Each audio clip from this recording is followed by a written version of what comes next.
the fact that you live in it now, you can't, stress over what didn't happen in the past.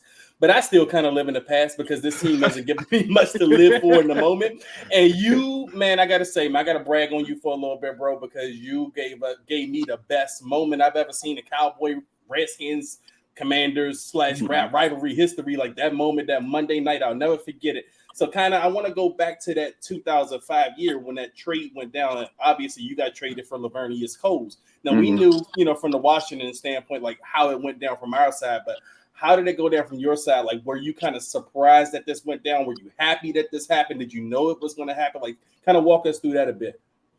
Another great question, boy. You on the road. Honestly, man, it was a little surprising because you got to understand, man, like at the point I was at with the Jets, I had just come off a playoff run.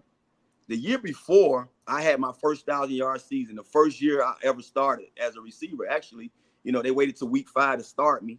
So I'm like, okay, in my third season, but second year playing, I'm your starter as a receiver, and I catch for over 1,100 yards. I was a Pro Bowl alternate. Prior to that year, my first year playing, my second year in the league, I was a first team All-Pro as a punt returner, led the league in punt return touchdowns. So you look at this stuff, man. I go from having a knee injury to my first year playing, I'm a Pro All-Pro, or alternate as a Pro Bowl as a punt returner. And the next year, I go out there and 1,100 some yards receiving as a receiver, starting in week 5, and another alternate as a Pro Bowler. So now I'm going into year 4. They telling me out the gate, you exceeded expectations. We finna pay you. So, my agent, like, take care of the field. I take care of the rest. Cool. That's how we do things in Rosenhaus Sport. So I go out there that year. They not giving me nothing. They don't want to throw me the ball. So as a young pup, you thinking like, oh, it's going to come. And it seemed like every time we got into a crucial game, Tanner say today, hey, go 83. You know what I mean? Put on my cape. So I would go out there and make these plays. And then it was crazy, man, was Quincy Carter. Shout out to Quincy Carter. I haven't seen him in a while. He gets traded from Dallas to the Jets, and he in the quarterback meeting, he say, Tanner, what's going on with you and the coaches? I'm like, what you mean? Say, bro, you open, and they ain't throwing you the ball. And I'm like, oh, you know what I am in trade? I am in talks with my contract. He say, bro, if anybody get hurt and I get in the game, I'm coming to you. Man, it's crazy the way the world works, man. But the last 4 games of the season, I believe Quincy Carter had to play. And we went off.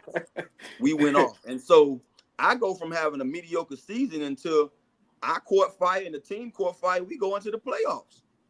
I go out there the first game, 100-some yards. We beat San Diego. I had bomb Quentin Jammer, I believe, on a deep post. After I pulled my hamstring that week, and miraculously, I don't know how I played that game. And then the next week, I had took myself off punt return. Now, this is where the story, where the plot thickens a little bit, where I think where they was disappointed in me. During the season, when I see how they was playing hardball with me, I kind of took it upon myself and say, look, I'm out here busting my behind. I'm your starting receiver now, but you worry about me playing as a punt returner more than a receiver. So I guess what? My hamstring has been nagging me all season long. I'm not doing punt return no more. And they was pissed.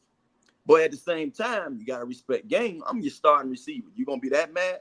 I can be a full down, every down receiver, but playing punt return is a different kind of gear. You understand? So when you get in that ball, you got to burst right now. You got to run. I can, elongate my gait as a runner, as a sprinter, going out for routes and catch the ball and get down. I don't have to break every tackle to get the job done. So I did what was smart, took myself off punt return, not to know that stirred up them and made them pissed off with me. But when I heard the rumblings in the building, I was a little more healthier after that first playoff game. And I say, hey, Herm, put me back on punt return. I'm going to run one back this week. This is the second round playoff. Herm like, all right, that's what you say. I don't know if it was my first or my second punt return, but if you go back into that game, I housed it. The Jets' first punt return in postseason that ran back for a touchdown. All Santana Moss just did that. So when you do all that, you never see yourself going anywhere. So my agent coming to them after the season over with, we lose to the Pittsburgh Steelers. I believe that year they won the Super Bowl. We could have easily went there. We missed 3 field goals to win the game. And my agent say, I can't believe these dudes. They just told me they don't want to pay you now because they upset with you about your punt return responsibilities throughout the season. He said, you know what that mean to me? I want you out of there. So I'm like, nah, Drew, I'm 24 years old. I'm young, man. I'm wet behind the ears. I don't know the business. I say, nah, that's what they want. I got them next year. He say, nah, ain't no next year. Because something could happen to you again, and then now you don't get paid. He was like, I got another guy in Washington that wants out, and I want you to get out of here because Dan Snyder been trying to trade from you since the first year they tried to draft for me. So if y'all don't know the story about that, in 01, they had me on Washington's board as being drafted by them in the first round of 15 pick.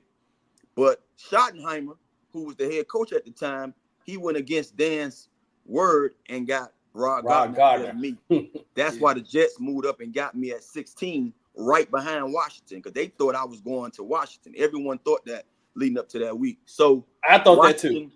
Washington had traded for me, had tried to trade for me every year except for the year I came. So the year I got there was because of, one, Coles was disappointed with how they was using him here, and my agent was disappointed with how the Jets was trying to play me after I was the leading receiver the last 2 years and had done, exceeded expectations. He felt like they was giving me a bad deal. So, CP heard the rumblings on both sides and said, well, Coles won't out. I know Tanner could come over here and do something with 90 catches. Coles had 90 catches that year for 900 yards. I had 34 or 40 something catches for 830 something. So Cole's CP looking at it like, well, man, you had almost half of the catches he had and had almost the same amount of yards. So that's how it all happened, man. And before you know it, I got on the phone with Joe Gibbs, and he said, you want to come here? I'm like, shit, if y'all want me, yeah. How it happened.